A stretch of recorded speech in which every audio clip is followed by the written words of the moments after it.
Samantala sa Pilipinas, 76 kada araw o 35,000 kabataan kada taon ang namamatay dahil po sa aksidente sa kalsada, batay sa datos ng grupong Safe Kids Worldwide.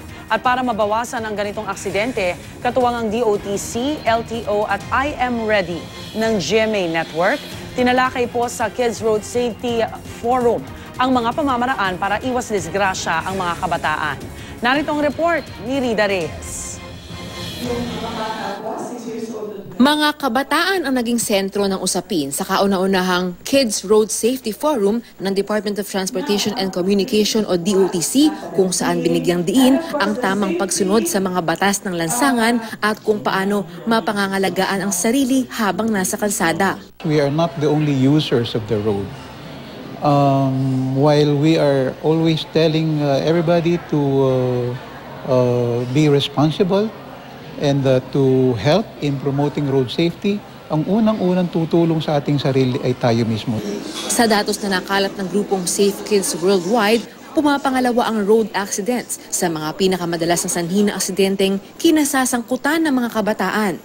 Sa buong mundo, aabot sa 150,000 kabataan, edad 18 pababa ang namamatay mula sa road accidents kada taon. Sa Pilipinas, 35,000 kabataan ang nabibiktima ng road accidents kada taon o 76 kada araw. Habang ang ilan dito, mga inosenteng biktima sa daan o pasahero, may ilan ding na-aksidente dahil sa hindi pagsunod sa mga panuntunan sa kalsada. Malaki ang mortality ng 15 to 19. Mas adventurous or mas risk takers, okay? Mas new independence kasi yan. Ang gobyerno, sinabing hindi ito nagpapabaya sa pagbalangkas ng mga panuntunan ng road safety. Pero madalas, hindi naman daw ito nasusunod.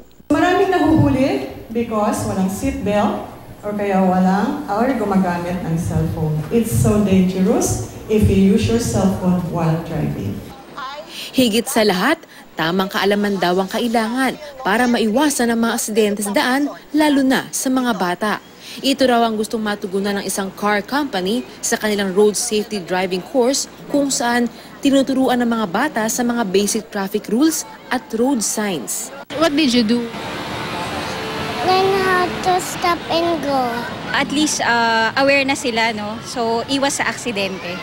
So it would be good if at her early age, alam na niya. Para sa unang balita, Rida Reyes, reporting.